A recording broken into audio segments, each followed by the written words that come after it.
6.8. Here we go. But afterwards, Tarquinius Priscus, whom certain people say had the name or was called Leucomenon, who was another nominative here, was the son of the exile Demaratus, a Corinthian. Here we go, more descriptive things in the nominative. He was the third king from Astilius and the fifth from Romulus. He exited or conducted a triumph concerning the Sabines.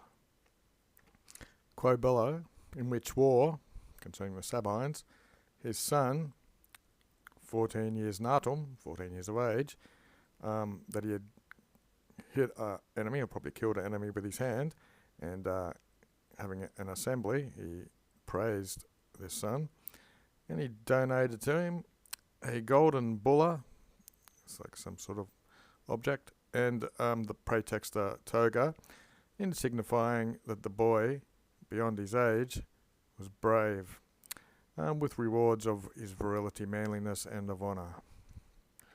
9. For just as the praetexta robe is of the magistrates, thus so the bulla is a gestament, something you wear, of triumphs. The bulla, which, when in the triumph before him, they were bearing it before him,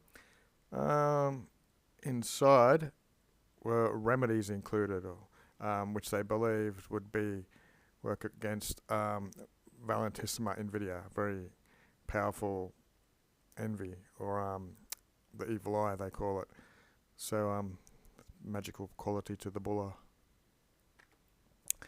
10. Hinc, from then on, mos deductus, the custom was led or conducted, carried on, or began, and that the praetexta, the garment in the bulla, would be in the use, this means used as well, so they would be used for the noble boys, basically, in the use of the noble boys, it would be used to omens and the will of conciliating the virtue, similar to this guy who in his first years had these gifts.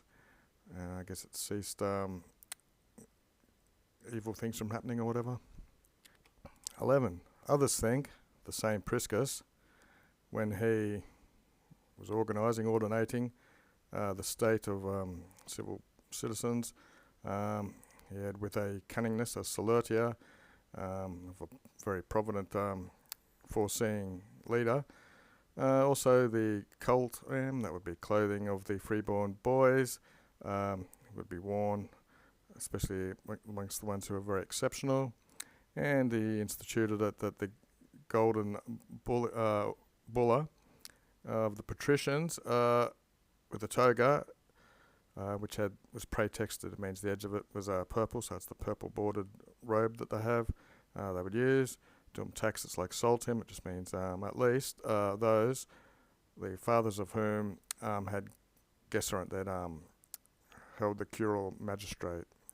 Okay. 12. Now for the rest, only the praetexta had indulgence to be able to use this. But as far as these who the parents of whom earned their money on the back of a horse, so in the cavalry, they had deserved it rightly that they could use the praetexta.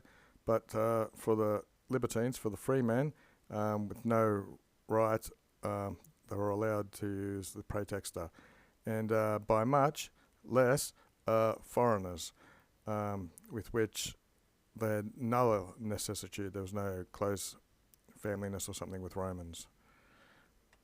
13. But afterwards, also, for the sons of the freemen, the praetext was conceded. There was a concession to them, and this was the reason, such was the reason, which M. Laelius, the augur he referred to, who in the Second Punic War said, duum vis, these are two men, by a consult of the Senate, by a decree of the Senate, on account of the many prodigies which are inside the Sibylline books, and with these inspected, it should be announced in the capital line, there should be supplication and some sort of feast or something, which will be made from the offspring of these free people, the stirp, to be converted or bear it thus in a way that, this is female, libertinas, free women also, which used the ablative of long clothing or long robes. They will sub-minister it. They would donate money for this cause. 14. Therefore then, this obsecration being done, and it was for boys who were ingenuous, so naturally born, and for the boys of freedmen, but also to virgins.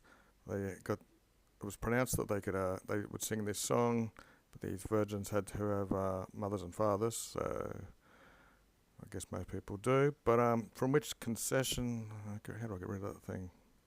There it is.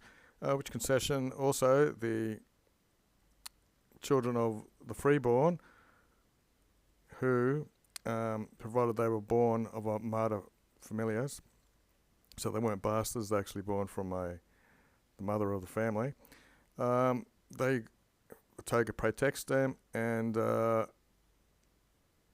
they were wearing the lorum, which is a leather thing on their neck, pro a bulla, instead of the honour of having a bulla, this group, or they gestarented here, a thong instead of the bulla. Whoever the hell they were, boys were naturally born, free-born, and girls who had mothers and fathers, and they weren't all bastards.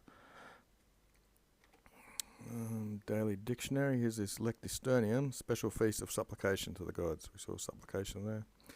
Also the couches, but I think we're talking about a feast here. Back to the plot. Various Flaccus said, when the Roman people were labouring with a pestilence, that there was a response that this would happen, that the gods were despicarizing them, looking down or despising them or something in a bad way. The city was anxious because the oracle was not understood, and it happened that on the day of the circus there was a pua from above looking down, another version of looking down, from a higher ground, some wall or something. He was watching the pomp and ceremony, and he referred to his father, in which order the secrets were composed, he'd seen them, of the sacred rites in some sort of arca polenti thing, which, when this was announced, the rem gestem, the things being done to the Senate, was pleasing, and they decided to veil that loca in which the ceremony, the pomp and ceremony was being carried, and with the pestilence, whatever it was up there, I don't think it was particularly mentioned which plague it was, the boy who had solved the ambiguity of the drawing of the lots with the oracle, he asked and obtained that he could get this gift for the use of wearing the toga praetextae.